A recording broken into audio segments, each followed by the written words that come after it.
15-16 na yaman ang Diyos na tumawag kay banal, dapat kayong magpakabanal anuman ang inyong ginagawa. Be holy because your Father in heaven is holy.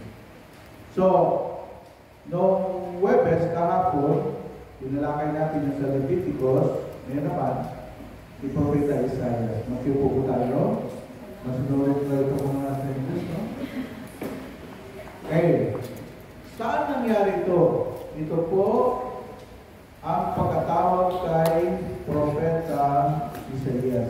Nung mamatay si Hari Uzias, alam mo, nung walang panahon, bago mamatay, mayroon ng successor.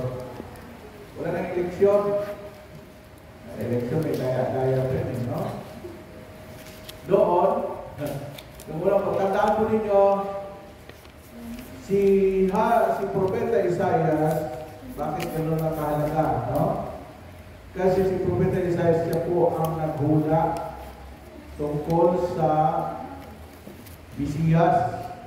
Yung Isaiah 9:6, siya rin nagsabi noon na papanganak na ng isang birhen.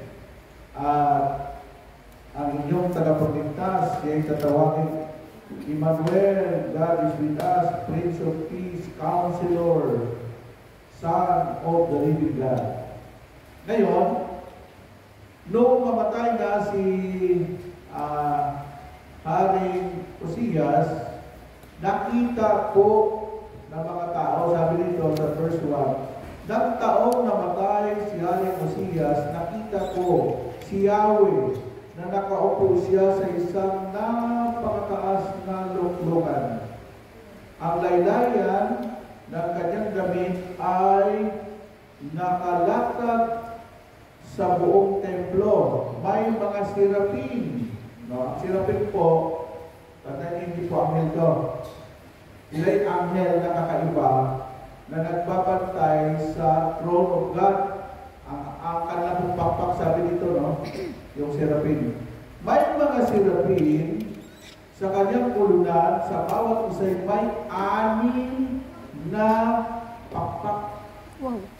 6 na pakpak, yun yung mga sirapin. Tapos bawat pulunan yan eh. Angel of God.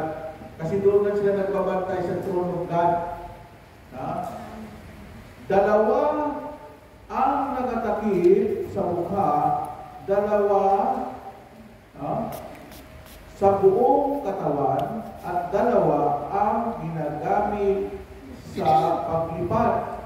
Okay? Kaya ang mga tao doon, ang sigaw nila, sabi na nito, wala silang tigil ng kasasabi sa bawat isa na banal, banal, banal si Yahweh.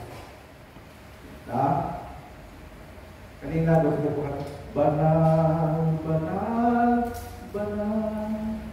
Ikaw ang Diyos na banal.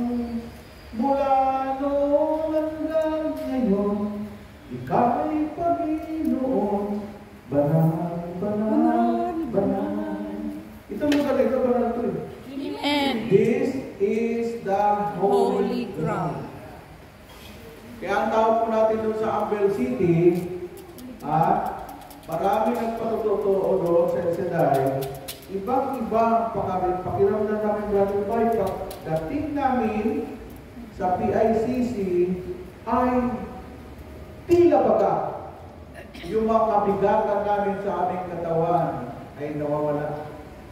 At mga may sakit na gumaling. Bakit? Ambel City is the holy ground kung saan ang Diyos, ang lugar na yan nagiging banal. Kung nandito ang Diyos, banal ang lugar na ito. At tandaan po nyo lagi kung saan ang Diyos, libo-libong mga anghel ng Diyos ang kasama niya. Amen. Kala nyo wala nakaupo dyan sa mga obong natin? Meron. Nandiyan, pakiramdaman na ninyo. Kaya pag natutulog ka, nakakahiya kay Lord. Amen. May katabi Sabi ka. ng mga anghel, dapat doon ka na lang matulog sa bahay mo. Huwag ka matulog dito sa banal na lugar. Amen po ba? Amen. O ngayon, Ito na. Ha? Sa aklat ng Leviticus, chapter 11, verse 45. Yan. Tingnan natin yung Leviticus 11, verse 45.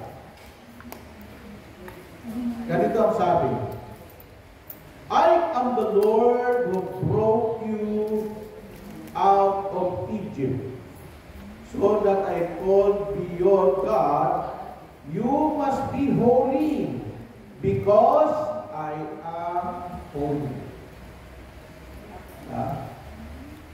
Ako ang Diyos na nag-alis sa inyo sa Ehipto, at si Yahweh ang aking pangalan.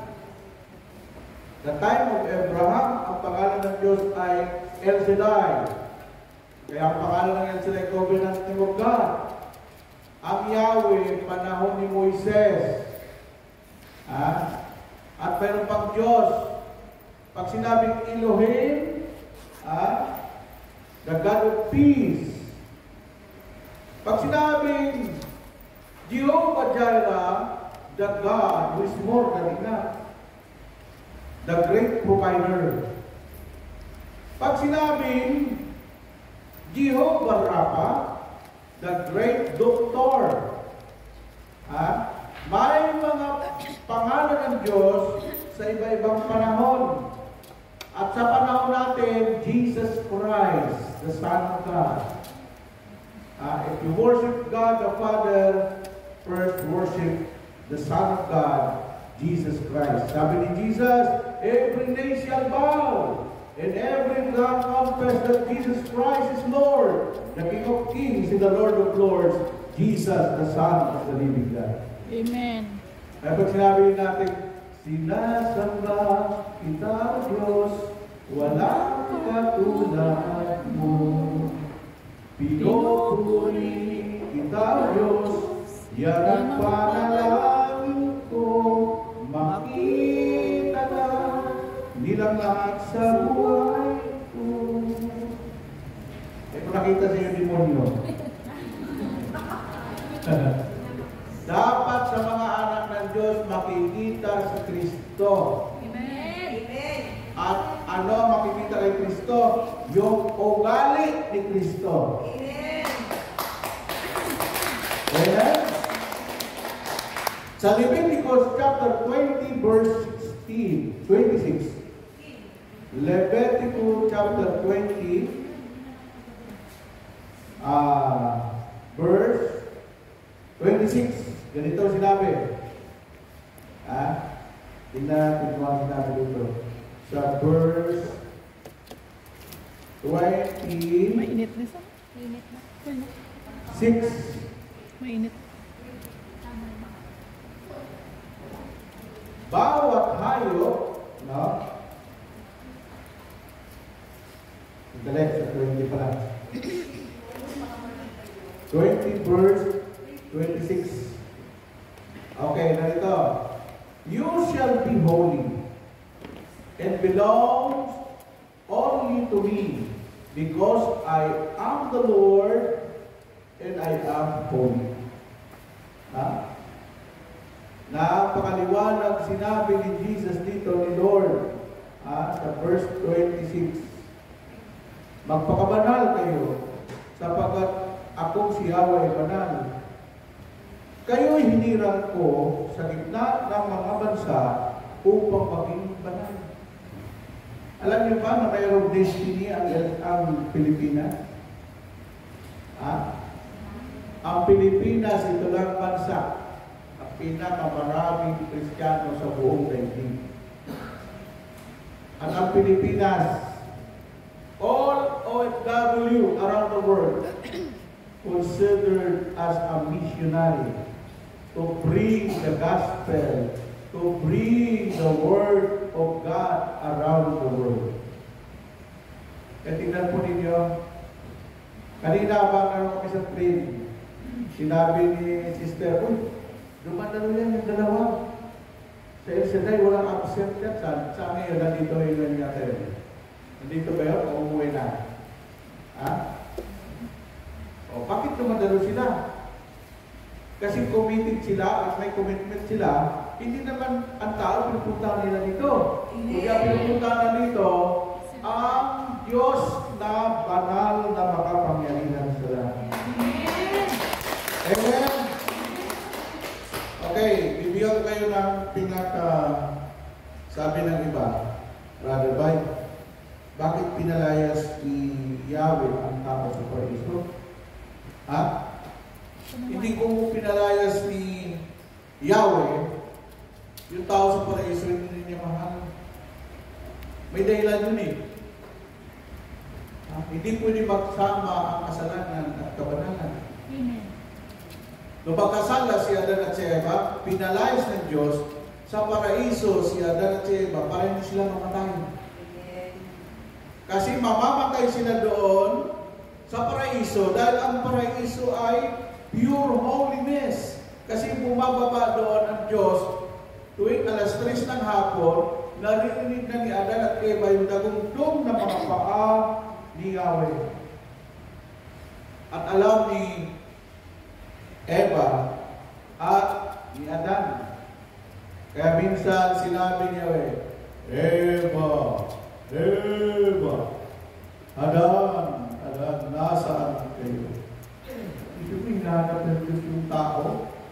Kasi every 3 o'clock, bumababa ang Diyos para kamustahin yung tao pinagmamahalin sa paraiso. No? Ano sinabi ni Adan, ni Eva? Yahweh, nagtatagod po kami kasi nahihiya kami, hubat po kami. Sabi ni Yahweh, ano? Sino nagsabi sa inyo na hubat? Ha? Kaya kumuha si Adan, ang damon, at si Eva. Nung magkasala si Adan at si Eva, nagkaroon po ng Malaysia. Sigaw si Adan, wow legs. Wow legs na nakasisira. Sabi naman ni Eva, wow egg. Tama-tama ka. Pero gagawin din pa na. Kita talaga ni Eva natin yung kalagayan nila eh. Pero nakasulat ko na. Yun ang nakabulagaan nila eh. Wow legs, wow egg. Alam mo ba sinabi ni Yahweh, anong nangyari sa inyo? Siguro kinain yung bungang kahoy na ipinagbabawal ko. Ano sinabi ni Adan? Kasi yung babaeng binigay mo sa akin, siya nagpakain yan. Kasi kung hindi ako kakain, sabi ni Eva, outside, di ko lang po daw ako. Alam mo,